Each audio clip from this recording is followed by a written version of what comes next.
Alhamdulillahi rabbil alamin wa bihi nasta'in 'ala umuri dunya wad-din. Asyhadu an la ilaha illallah wahdahu la syarika lah wa asyhadu anna Muhammadan 'abduhu wa rasuluhu la nabiyya wa la rasula ba'dahu. Allahumma shalli wa sallim wa barik 'ala sayyidina Muhammadin wa 'ala alihi wa ashabihi rasulillahi ajma'in. Amma ba'du. Puji dan syukur senantiasa kita sampaikan kepada Allah Subhanahu wa taala atas berkat rahmat dan nikmat dari Allah Subhanahu wa taala.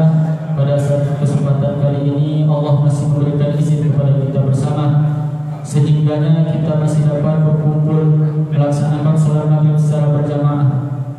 Sholat maghrib dan salam tetap tercurahkan kepada baginda alam, yakni Nabi besar kita Nabi Muhammad sallallahu alaihi wasallam, dengan memperbanyak mengucapkan lafaz Allahumma shalli ala sayyidina Muhammad wa ala ali sayyidina Muhammad. Assalamu alayka ya Rasulullah. Kaum muslimin yang dirahmati Allah Subhanahu wa taala, adapun yang menyampaikan tausiah ataupun kajian rutin kita pada malam hari ini yaitu Al-Ustaz Hermi Faisal LC. Namun sebelum kita panggil Al-Ustaz untuk menyampaikan kajiannya kepada kita bersama, kami umumkan kepada kaum muslimin sekalian, khususnya para ibu-ibu, agar dapat besok pagi bersama-sama bagi kita untuk melebihkan masakan kita di rumah untuk nabung Jumat di Masjid Al-Muslimin. Oleh karena itu, jikalau ada kelebihan rezeki kepada kita, kami harapkan bagi kaum muslimin untuk menghantarkannya ke masjid kita ini untuk nabung Jumat di Masjid Al-Muslimin kita ini, yang dalam hal ini dapat kita berikan langsung kepada Ketua Masjid Al-Muslimin dalam bentuk uang ataupun langsung dalam bentuk nasi kepada Ketua Masjid Al-Muslimin, yaitu Bapak Maryadi.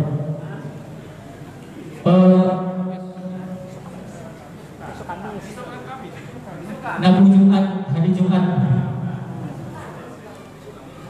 Oleh karena itu pada hari Jumat lusa dapat kita bersama-sama menghantarkan nabung Jumat ke masjid kita ini untuk para jamaah yang singgah di masjid kita ini ataupun untuk jamaah yang menetap di masjid kita ini. Tanpa memperpanjang kata-kata mukadimah lagi, marilah bersama-sama kita panggil Al-Ustaz yang akan menyampaikan kajian rutin pada malam hari ini, yaitu Rabu malam Kamis pada salat maghrib ini, yaitu Al-Ustaz Hermi Faisal LC. Kepada Al-Ustaz kami persilahkan dengan segala hormat.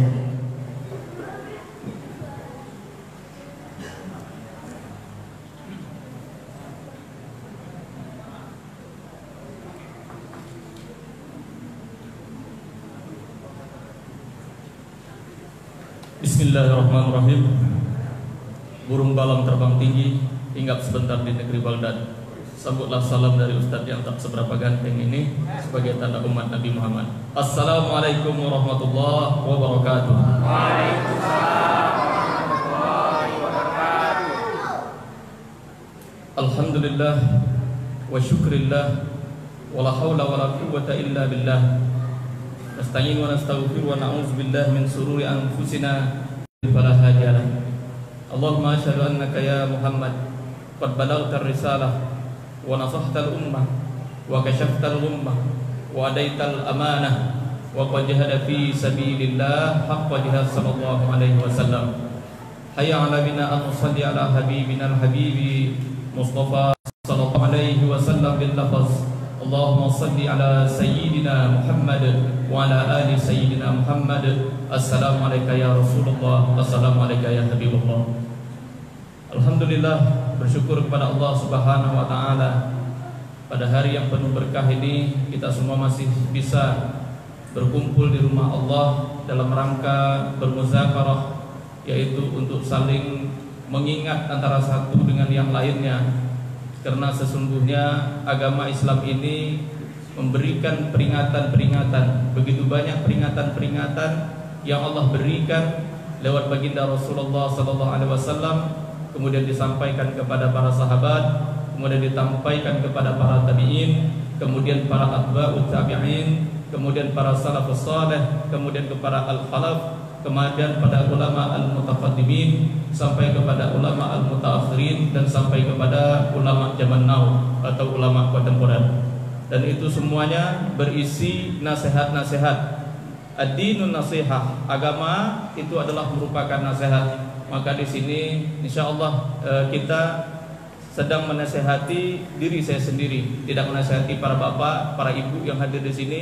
Akan tetapi di sini hadir al-fakir di sini adalah untuk kembali mengingat diri ini sejauh dan seberapa banyak nasihat-nasihat yang telah diberikan oleh para guru-guru kami, begitu juga yang telah diberikan nasihat oleh para baginda Rasulullah SAW kepada para sahabat, dan terusnya dan sampailah pada kita pada saat sekarang ini.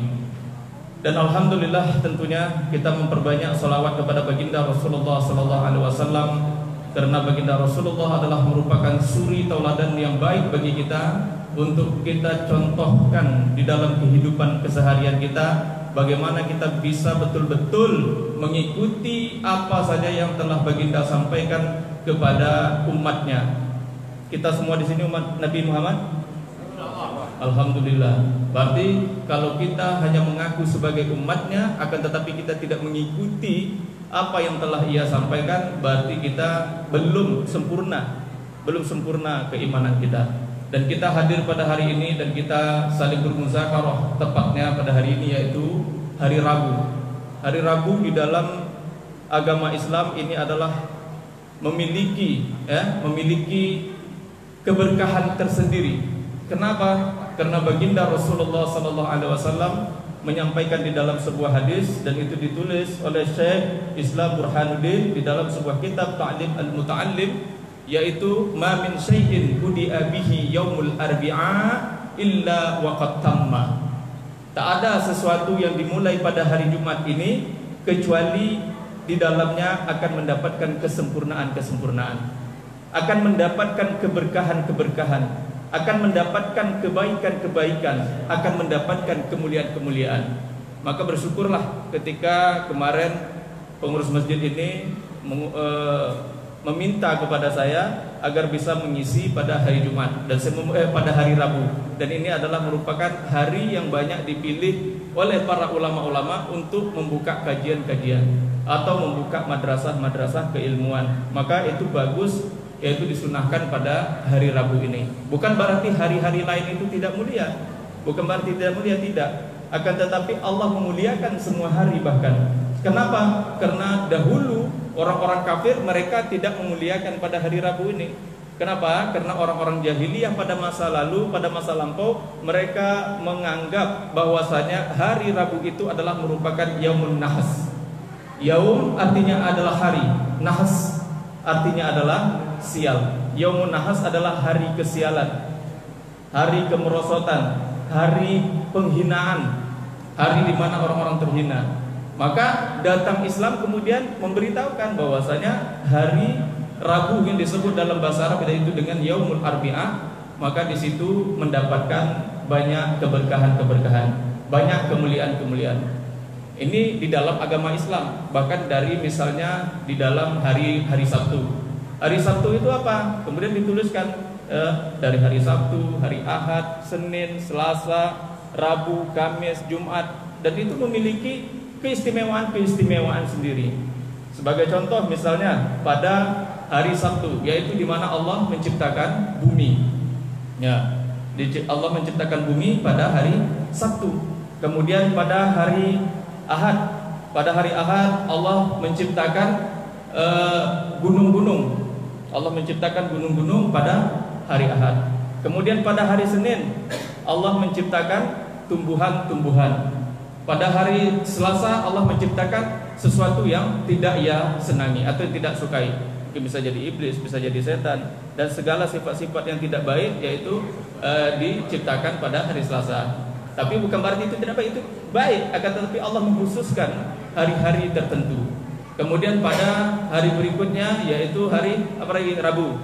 Ya, hari Rabu ini adalah di mana Allah menciptakan cahaya. Makanya hari Rabu itu adalah termasuk hari yang mulia karena Allah menciptakan cahaya.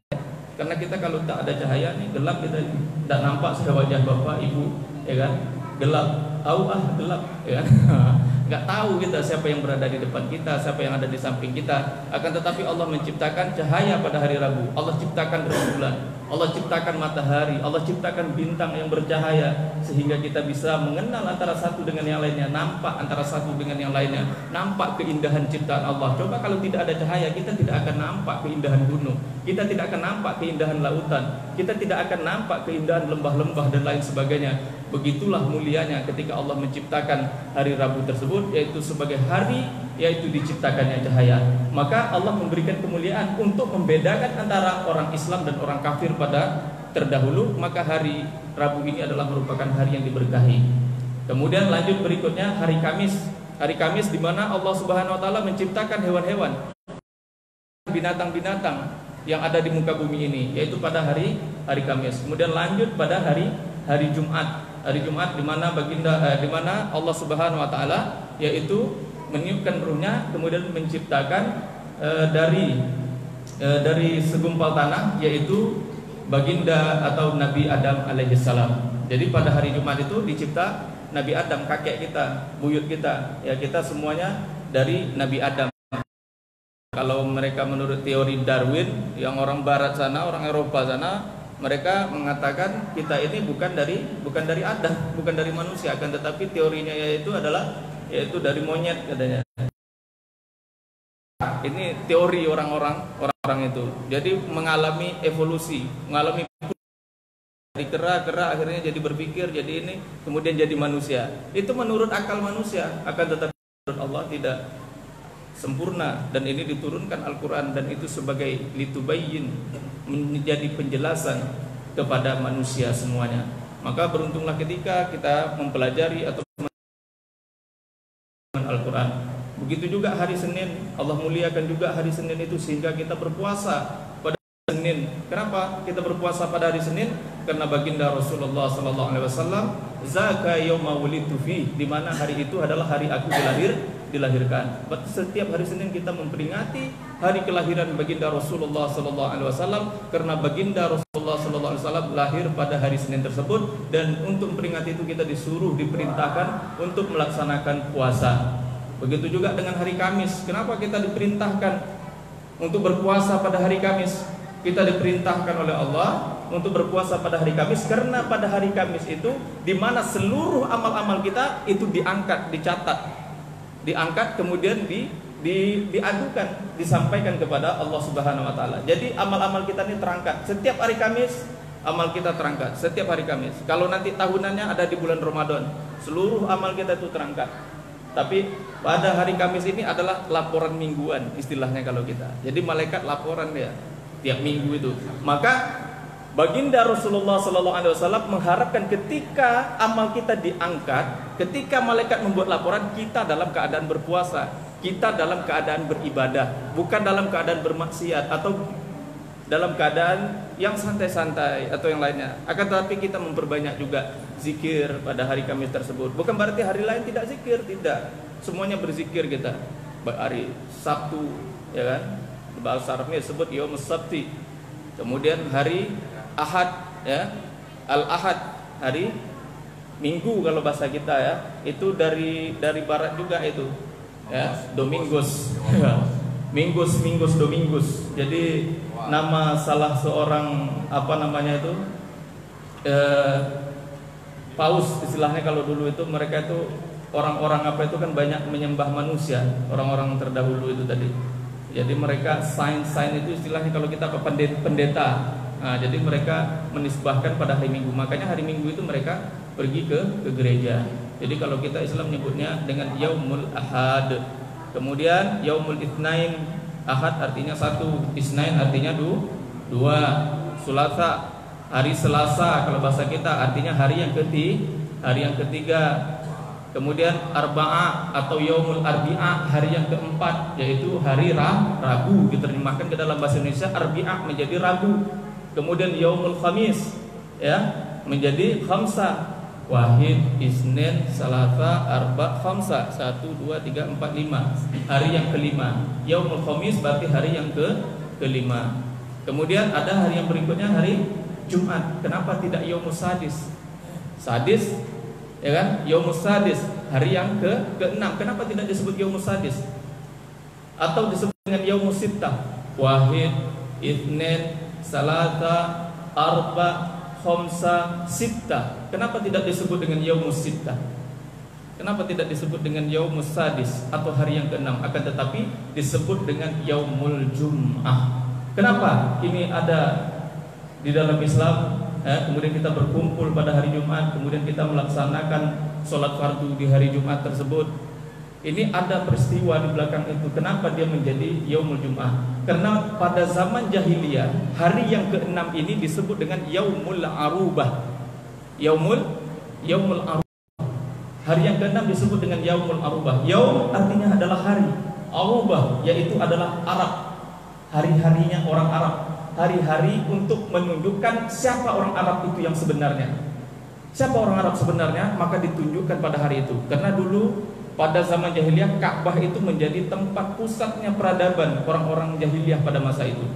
Baik ada orang agamanya Majusi yang menyembah api, juga dia sholatnya atau ibadahnya, sembahyangnya juga di Ka'bah tersebut. Ataupun agama-agama yang lainnya, orang-orang Israel, orang-orang Yahudi, mereka juga beragama menyembah patung-patung itu, berhala-berhala itu diletakkan di dinding-dinding Ka'bah tersebut. Kemudian orang-orang jahiliyah itu mereka ada yang berprofesi sebagai penyair yang disebut roh. Kemudian ada juga yang disebut sebagai kahin. Kahin itu apa? Kahin di dalam bahasa Indonesia disebut sebagai dukun. Ada yang menjadi penyair, ada yang menjadi dukun, syu'ara. Kemudian ada juga yang menjadi tujar. Tujar itu apa? Tajir. Wah, itu tajir tuh bapak tuh. Nah, ya kan? Apa itu? Berarti dia bisnismen, pedagang. Makanya orang-orang ini, orang-orang Arab dulu dia pedagang. Berarti kalau pedagang itu orang jahiliyah itu sudah jauh lebih hebat dulunya. Akan tetapi orang jahiliyah ini dulunya mereka memikirkan hanya dunia, dunia, dunia, dan dunia. Mereka berdagang untuk kepentingan dunia. Mereka membuat sajak, syair, puisi untuk memuji Tuhan mereka, yaitu Lata dan Uzza. Makanya mereka yang paling bagus, penyair yang paling bagus membuat dalam syair, maka ditempelkan di dinding Ka'bah tersebut 7 puisi yang paling bagus. Siapa yang paling pantas puisinya untuk ditempelkan, maka pada Yaumul Arubah itulah ditempelkan pada dinding Ka'bah tersebut 7 puisi yang bagus. Termasuk Zuhair di dalamnya, pakar dalam bidang sastra, pakar dalam bidang linguistik, pakar dalam bahasa, membuat kata-kata begitu indahnya, kemudian ditempelkan pada dinding Ka'bah tersebut.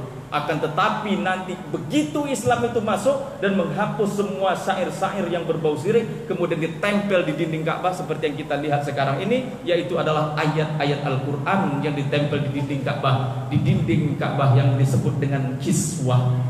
Kiswah yang warna hitam itu ditulis dengan tinta emas, ditulis dengan benang emas, dijahit dan disulam dengan benang emas. Alhamdulillah saya pernah melihatnya ketika saya pergi di sebuah pameran buku internasional, Islamic Book Fair, yaitu berada di Mesir. Jadi didatangkan itu tukang jahit kiswah itu tadi, tukang jahit kiswah Ka'bah itu tadi. Kiswah itu adalah kain untuk menutup Ka'bah tersebut. Jadi saya melihat dia menjahitnya itu dengan benang emas tersebut. Jadi seperti itu. Jadi berubah nanti ketika Islam. Mereka yang tajir yang tadinya, mereka yang berprofesi sebagai tujar, sebagai pedagang, mereka ingin menampilkan pada Yaumul Arubah itu siapa saudagar Arab yang paling kaya pada saat itu. Jadi mereka pada musim dingin, ya kan, mereka berdagang di kota Mekah, di Madinah. Kemudian pada syita, min sayfi was syita, ketika pada musim panas mereka pergi ke Syria, pergi ke Irak, pergi ke Baghdad, pergi kemana-mana. Mereka berniaga ke luar negeri, mencari kehidupan, mencari harta. Yang mereka pikirkan adalah dunia, dunia, dan dunia. Maka ketika Islam itu datang, ketika Al-Quran itu dibacakan, bisa menggetarkan hati-hati mereka. Mereka para penyair-penyair itu berkumpul untuk mendengarkan isi daripada Al-Quran, bacaan daripada Al-Quran. Begitu indahnya, begitu cantiknya, begitu mereka terbuai dengan apa yang ada di dalam Al-Quran. Lalu pun mereka berkata pada saat itu ketika mereka mendengar Al-Quran, tidak lain dan tidak bukan ini adalah betul-betul merupakan firman dari Allah Subhanahu wa taala. Kenapa? Karena manusia tidak mampu menciptakan kata-kata seindah ada dalam Al-Quran tersebut. Kita lihat aja Al-Quran dari segi bacaannya. Wan-nazi'ati gharqa wan-nashitati nashta was-sabihati sabha was-sabiqati sabqa. Yang ayat yang lainnya juga seperti itu. Amma yatasaalun 'anil naba'il 'azim alladzi hum fihi mukhtalifun dan lain sebagainya. Alam tara kaifa daraballahu mathalan kalimatan thayyibatan kasyajaratin thayyibah asluha thabitun wa faruha fis samaa. Terus dibacakan Al-Quran, akhirnya tergugah hati mereka. Ini betul-betul firman dari Allah Subhanahu wa taala. Tidak ada rekayasa di situ. Akhirnya mereka pun sujud dan tunduk, kemudian mereka mengaku kebenaran daripada isi daripada Al-Quran, mengaku Allah sebagai Tuhan mereka, mengaku baginda Rasulullah SAW sebagai utusan mereka. Yang tadinya menjadi kahin, orang kahin juga seperti itu, yang dukun-dukun tadi. Mereka ini menampilkan pada Yaumul Arubah itu tadi bagaimana menjadi dukun yang paling mantap, dukun yang paling hebat. Maka mereka tampilkan pada Yaumul Arubah tersebut. Tidak hanya membuat orang gila, bahkan bisa membuat orang sampai kehilangan nyawa. Karena dulu begitu banyaknya dukun-dukun, atau juga yang disebut sebagai sihir, penyihir. Banyak sekali penyihir itu. Ada yang dari pakai putih kurma dan lain sebagainya. Bahkan Nabi pun pernah disihir yang namanya lubaik, akan tapi tidak mempan. Nabi sendiri ketika disihir sebentar saja, karena Nabi ini maksum, Nabi suci, terhindar. Datang malaikat mengasih tahu, duduk malaikat di sebelah kiri dan kanan baginda Rasulullah, dan malaikat itu berdialog antara satu dengan yang lainnya. Ada apa dengan dia? Maksudnya Nabi Muhammad kena sihir. Mereka berdialog. Nabi Muhammad mendengarkan dialog itu. Siapa yang menyihirnya? Lubaid. Pakai apa dia menyihirnya? Pakai putih kurma. Di mana? Di sebuah sumur. Dia letakkan di situ. Kemudian baginda Rasulullah pergi ke sana. Kemudian dibuka buhul-buhulnya itu, kemudian dilepaskan. Jadi seperti itu. Dan itulah menjadi turunnya tentang adanya ruqyah dan lain sebagainya. Artinya itu betul ada santet-santet itu. Kenapa? Karena yang mereka pakai itu adalah jin, iblis, setan dan lain sebagainya. Mereka tidak mendekatkan diri kepada Allah. Maka kita harus banyak mendekatkan diri kepada Allah agar diri kita senantiasa terlindung. Kalau tidak, habis kena santet dan kena sihir. Maka kalau kita mengaku dukun itu adalah hebat, berarti orang jahiliyah dulu jauh lebih hebat daripada dukun yang zaman sekarang. Kalau kita mengedepankan tentang bisnis, kita yang paling kaya pada saat ini, tenang dulu. Lebih banyak yang kaya lagi dulu orang-orang di zaman jahiliyah. Kalau kita mengatakan kita syair, kita bahasa, kita bagus dan lain sebagainya pada saat tenang dulu. Orang jahiliyah lebih bagus dulu bahasanya. Akan tetapi begitu Islam itu datang, begitu Islam itu hadir, semuanya dapat dirubah. Semuanya dapat beralih dari yang tidak baik menjadi baik, dari yang tidak berkah menjadi berkah, dari yang haram menjadi yang halal. Ini adalah semuanya nikmat yang Allah berikan kepada baginda Rasulullah, kepada sahabat Nabi, kemudian kepada kita umat daripada baginda Rasulullah sallallahu alaihi wasallam. Hadirin yang dimuliakan oleh Allah Subhanahu wa taala. Begitulah kalau kita seandainya jauh daripada Allah Subhanahu wa taala dan kita senantiasa mendekatkan diri kita kepada kesyirikan-kesyirikan, wala tulqu bi aidikum ila tahlukah. Jangan kita ceburkan, jangan kita campakkan diri kita, tangan kita di dalam lembah kebinasaan. Jangan sampai. Maka kita harus melakukan sesuatu. Kita harus melakukan kebaikan-kebaikan. Kita harus mencintai baginda Rasulullah SAW dengan penuh segala totalitas. Dengan penuh kita menjalankan semua yang diperintahkannya. Itu adalah bentuk daripada cinta kepada baginda Rasulullah SAW. La yu'min ahadukum hatta akuna ahabba ilaihi min walidihi wa waladihi wan nasi ajma'in. Tidak beriman kita yang ada di sini sampai kita benar-benar mencintai baginda Rasulullah melebihi rasa cinta kita kepada saudara-saudara kita, kepada anak kita, kepada orang tua kita, bahkan manusia secara kolektif, manusia secara keseluruhan, maka baginda Rasulullah lah yang harus kita cintai. Agama Islam ini sempurna, sudah disampaikan. Maka tinggal kita saja lagi untuk mempelajari. Ayat Al-Quran ini tebalnya aja segini, tapi ilmu-ilmu di dalamnya itu sangat banyak sekali. Ada ulumul Quran, ilmu-ilmu Al-Quran. Harus paham mana ayat-ayat al-muhkamat, ayat-ayat yang berbicara tentang hukum-hukum, ayat-ayat al-mutasyabihat, ayat-ayat takwil, mana yang harus ditakwil.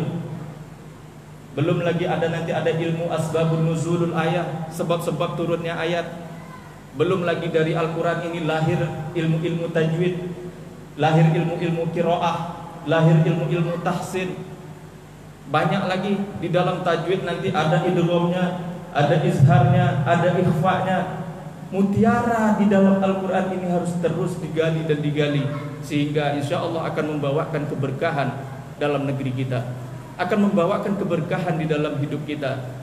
Al-Quran ini telah banyak menuntun manusia sejak 1400 tahun yang lalu sampai detik ini. Tidak ada satu kekurangan pun di dalam ayatnya, tidak ada satu perubahan pun di dalam Al-Quran. Kalau kita lihat kitab-kitab yang lainnya begitu banyak, kitab-kitab Injil berubah, bahkan kitab-kitab Taurat, kitab-kitabnya orang Israel, mereka sekarang sedih. Orang-orang Israel kenapa? Karena dulu ketika kitab itu diturunkan dan sampai sekarang mereka tidak memahami, karena bahasa yang dipakai adalah bahasa kuno, dan mereka mulai ketinggalan dari segi bahasanya dalam pemahaman-pemahamannya. Akan tetapi bahasa yang diturunkan oleh Allah Subhanahu wa taala di dalam Al-Qur'an itu adalah merupakan bahasa Arab, dan bahasa Arab memiliki makna-makna yang sangat banyak. Begitu banyak makna-maknanya, begitu banyak tafsir-tafsirnya. Makanya Al-Quran ini hamalatun lil wujuh. Al-Quran ini memiliki banyak interpretasi. Al-Quran ini memiliki banyak tafsiran-tafsiran. Akan tetapi tafsirannya itu kita harus merujuk kepada ulama-ulama, para salafus soleh. Jangan kita menafsirkan sendiri, maka kita butuh kepada orang yang alim. Fas'alu ahli dzikr in kuntum la ta'lamun. Maka bertanya kepada orang-orang yang paham jika kamu tidak mengetahuinya. Maka kita harus mencari tahu isi daripada kandungannya. Ada tafsir Tobari, ada tafsir Wasit punya Imam As-Sayyid At-Tantawi, ya, ada tafsir Ibnu Katsir, ada tafsir Jalalain. Kalau kita di Indonesia ada tafsir Al-Azhar karyanya Buya Hamka, kita cuma baru tahu itu. Yang satu lagi tafsir Al-Misbah punyanya Quraisy Shihab, baru itu untuk Indonesia. Sementara sudah banyak dokter-dokter, pakar-pakar ilmu, tapi untuk membuat dalam buku ya, tentang tafsir itu tadi, walaupun mengutip daripada perkataan sahabat, mengutip pada perkataan tabi'in, mengutip para perkataan imam-imam mazhab, ada Imam Syafi'i, ada Imam Al-Maliki, ada Imam Hambali, ada Imam Hanafi, ya, ada Imam Malik dan lain sebagainya. Banyak, ada Imam Al-Laisi, ada Al-Imam As-Sawkani, banyak sekali. Ada Al-Hafiz lagi, Al-Imam Al-Hafiz Ibnu Hajar Al-Asqalani. Banyak sekali imam-imam. Ada Imam An-Nasai, ada Imam Bukhari, ada Imam Muslim. Sudahkah kita mengenal mereka? Sudahkah kita mengenal mereka? Sudah. Alhamdulillah kalau yang sudah kenal. Bagi yang belum kenal, silahkan kenalkan dirinya. Karena para ulama-ulama tersebut, mereka mengumpulkan kitab-kitab itu tidak mudah.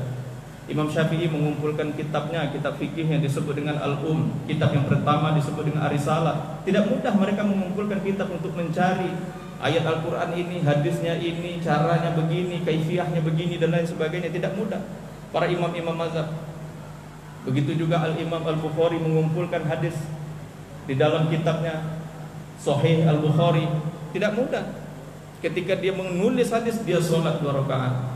Setiap dia menulis di Madinah, yaitu depan makam baginda Rasulullah Sallallahu Alaihi Wasallam. Jadi menulis dari Mekah ke Madinah. Maka itu adalah buku-buku yang berkah. As-Sahihul Kitab Ba'dal Quran. Kitab yang paling sahih, kitab yang paling baik setelah Al-Quran, yaitu adalah Sahih Bukhari. Maka kita harus mempelajari itu tadi. Kita harus kembali merujuk kepada kitab-kitab yang muhtamad. Begitu juga kitab-kitab yang lainnya, ada Sunan An-Nasai, ada lagi Sunan Abi Daud, ada lagi Sunan At-Tirmizi, ada Al-Mustadrak punyanya Imam Hakim dan lain sebagainya. Begitu banyak hadis-hadis yang disampaikan oleh baginda Rasulullah, begitu banyak peringatan-peringatan di dalamnya. Afala tatadzakarun, apakah kita tidak mau mengingat-ingat? Apakah kita tidak mau belajar? Afala ta'qilun, apakah kalian tidak mau berakal? Apakah kalian tidak memiliki akal? Kan disebutnya seperti itu. Afala tadrusun, apakah tidak bisa mengambil pelajaran? Afala tafqahun, apakah kalian tidak memahami?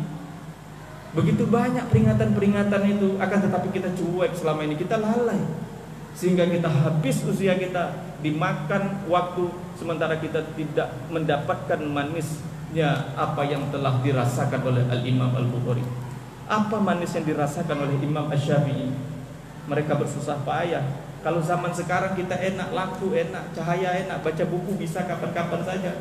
Zaman dulu, coba kita bayangkan, zaman saya sajalah, waktu saya SD, lagi teman bapak-bapak mungkin kan, zaman saya SD saya masih belajar itu pakai lampu teplok saya itu. Saya jauh hidup di kampung, di Siak Serindrapura sana, tak ada lampu masuk situ, di daerah Buton sana itu. Pakai lampu teplok, belajar seperti itu. Itu zaman saya. Bagaimana yang sebelum-sebelumnya tidak ada minyak lampu? Dengan salah seorang guru tajwid, ya, waktu itu umurnya sudah sampai 99 tahun. Di Pekanbaru saya belajar tajwid di daerah Tapanuli Selatan di sana. Saya tanya, bagaimana dulu Bapak belajar Al-Quran? Saya tanyakan sama Bapak tersebut. Zaman kami saja pakai lampu, pakai minyak. Dia katakan, kami dulu belajar membaca Al-Quran itu, yang kami pakai tidak ada minyak, bahkan tak ada lampu. Yang kami pakai apa? Karet. Bapak tahu karet? Getah, ya, yang ditaki orang itu, yang nakik itu, orang-orang nakik getah karet itu. Itu yang karet itu yang keras yang itu yang dibakar untuk menjadi penerang membaca Al-Quran. Bayangkan setiap kali menghidupkan itu, percikan-percikan api itu mengenai badan dan luka-luka badannya. Akan tetapi semangat mereka dan berkat mereka kita bisa memahami Al-Quran. Berkat guru-guru ngaji kita tahu bagaimana cara membaca Al-Quran. Orang yang membaca Al-Quran tersebut akan mendapatkan pahala ketika kita membacakannya. Bagi orang yang belum mampu, belum bisa membaca Al-Quran, wa man yata'atta, kata baginda Rasulullah, barang siapa yang terbata-bata ketika membaca Al-Quran, falahu ajron, maka dia akan mendapatkan 2 pahala. Ajrun lil masyaqqah, 1 pahala karena kesulitan.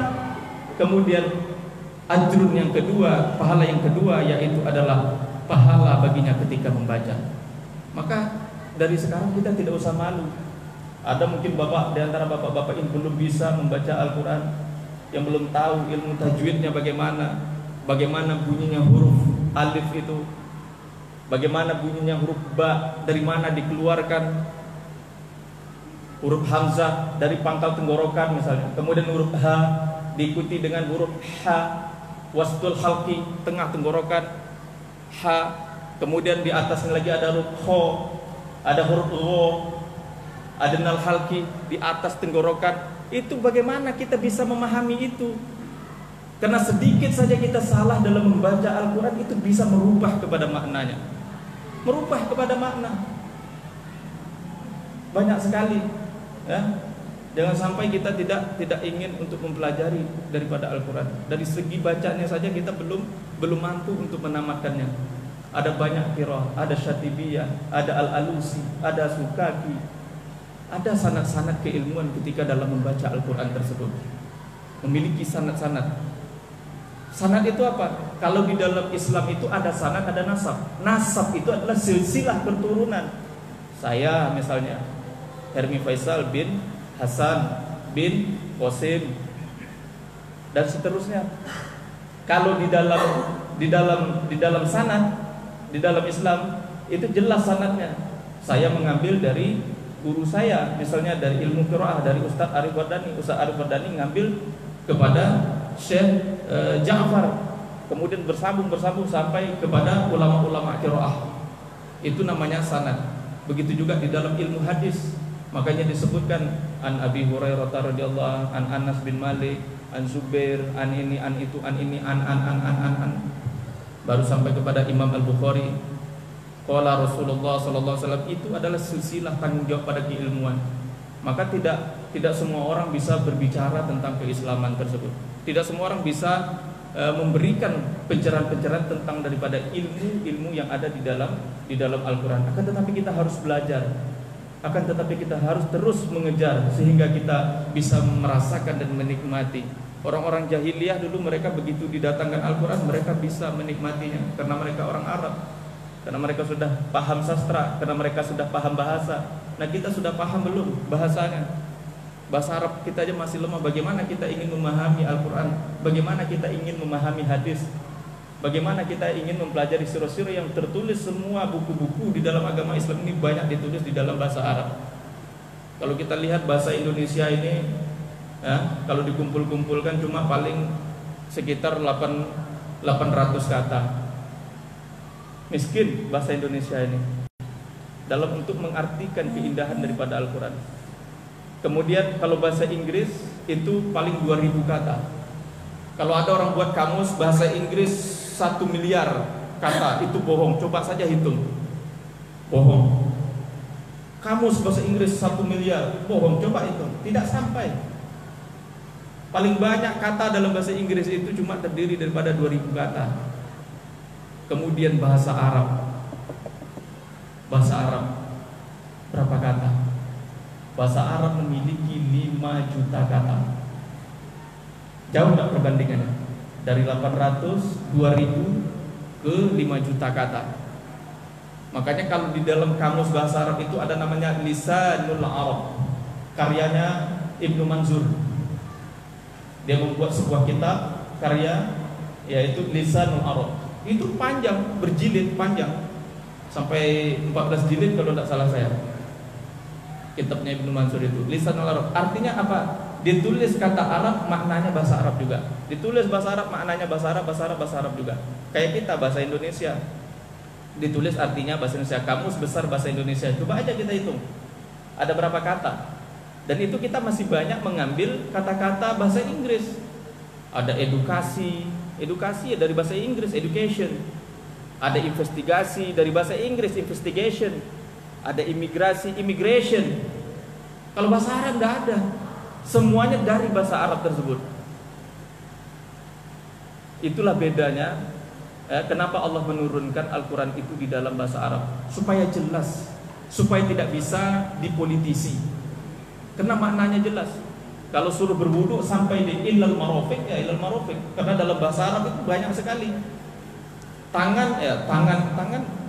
Tapi dijelaskan tangan itu yang mana? Di sini ada asobi, di sini nanti ada namanya miqsam, di sini namanya sa'id, di sini namanya mirfaq, di sini nanti lain lagi namanya. Banyak sekali, tapi itu jelas di dalam Al-Quran itu disebutkan supaya kita tidak salah. Supaya kita tidak salah dalam beramal. Maka kita harus memahami bahasa Arab tersebut. Dan Allah menurunkan Al-Quran dengan bahasa Arab la'allakum tafqahun, agar kalian bisa memahaminya. Tafqah dari kalimat faqaha nanti jadi kalimat fikih. Fikih, ilmu fikih berarti ilmu yang harus kita pahami. Apa yang harus kita pahami? Yaitu syariat-syariat tentang hukum-hukum. Mana hukum halal, mana hukum haram, mana mubah, mana jaiz, mana mandub. Udah paham belum kita itu? Mana makruh, apa yang dimaksud dengan makruh dan lain sebagainya. Ini hanya masih kepala-kepalanya. Kalau dijelaskan nanti lebih panjang lagi penjelasan-penjelasannya. Maka Al-Quran itu tadi, dari Al-Quran yang cuma setebal ini, ya, kalau kita lihat berapa banyak buku-buku yang tercipta daripada Al-Quran tersebut. Itulah mukjizatnya Al-Quran. Bahkan hadis-hadis yang berjilid-jilid itu adalah merupakan penjelasan untuk Al-Quran. Kitab-kitab fikih yang begitu panjangnya. Saya pernah nemu satu kitab fikih namanya Mawsu'ah Al-Kuwaitiyah. Mawsu'ah Al-Kuwaitiyah namanya. Itu kitabnya itu panjangnya itu kalau tidak salah saya itu sekitar 36 atau 46 jilid. Kitab fikih Mawsu'ah Al-Kuwaitiyah namanya. 46 jilid dari sini sampai ke sana tuh, 46 jilid. Saya waktu itu tidak kuat belinya, harganya 4 juta. Kawan saya yang beli, maka saya nengok aja. Saya coba baca-baca, luar biasa ulama. Kapan mereka bekerja, kapan mereka mengumpulkan itu, kapan mereka ini. Bahkan saya bertemu salah satu ulama, ya, yang mana dia ini adalah menahkik. Menahkik itu cuma memilah-milih hadis-hadis tersebut, dirapikan, disusunkan sama dia. Ya, itu ada syekh namanya Abdul Mu'ti Al-Qal'aji dari Syria, tinggal dia di Mesir. Dia menahkik kitab Sunan Al-Baihaqi. Sunan Al-Baihaqi, Imam Baihaqi. Imam Baihaqi punya kitab hadis namanya Sunan Baihaqi. Nah, ditahkik sama beliau ini. Itu dia menahkik itu tuh sekitar hampir setengah tahun. Dia menahkik kitab tersebut dan dia tidak keluar rumah kecuali hanya untuk sholat. Tidak keluar rumah kecuali hanya untuk sholat, hanya untuk pergi ke masjid. Selain daripada itu dia balik ke rumah, dia nulis. Masuk azan pergi ke masjid sholat, itulah keluar rumah dia. Balik lagi nulis lagi. Maka disiapkan istrinya, disiapkan anaknya, apanya semuanya kebutuhan dia. Begitulah perjuangan pada ulama. Itu baru Sunan Baihaqi. Bagaimana Imam Bukhari pergi dari satu negeri ke negeri yang lain hanya untuk menjemput satu hadis saja.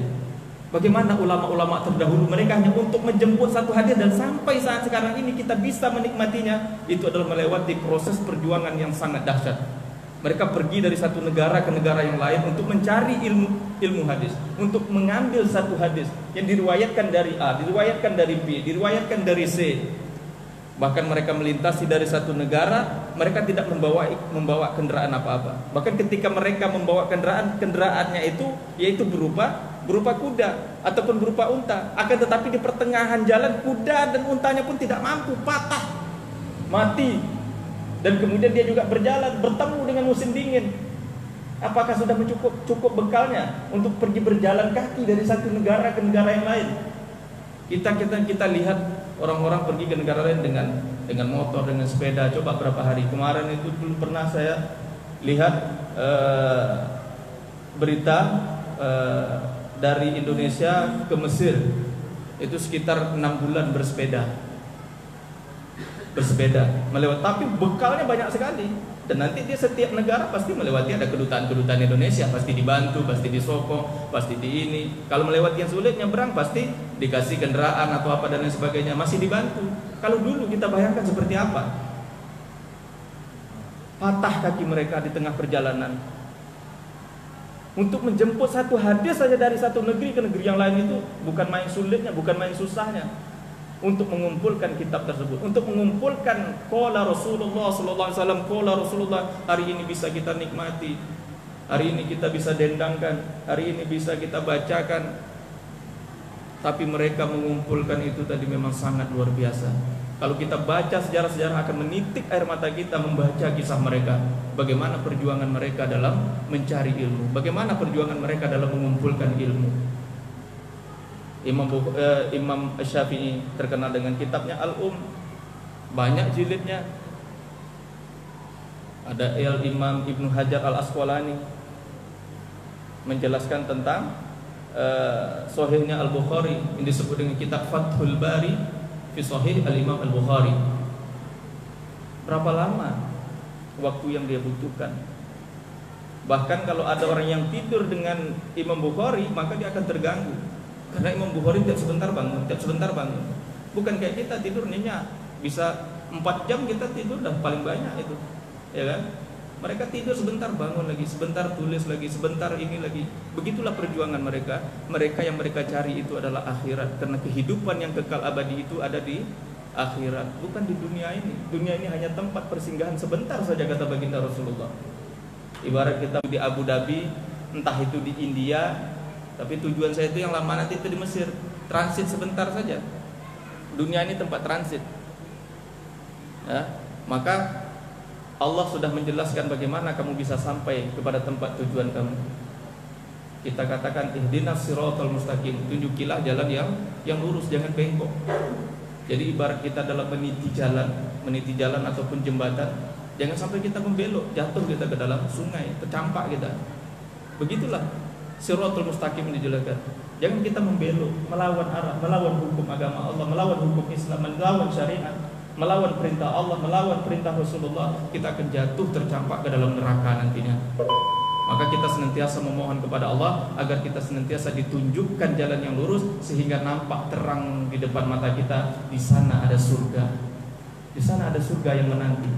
Kita hanya berjalan di saat ini, akan tetapi perjalanan kita ini harus betul-betul dan sesuai dengan syariat yang diajarkan oleh baginda Rasulullah SAW, supaya kita tidak merugi. Dan mudah-mudahan kita semuanya nanti kelak dapat berkumpul dan berjumpa dengan baginda Rasulullah SAW. Demikian yang dapat saya sampaikan. Tiada gading yang tak retak, tiada tuyul yang tak botak. Wassalamualaikum warahmatullahi wabarakatuh.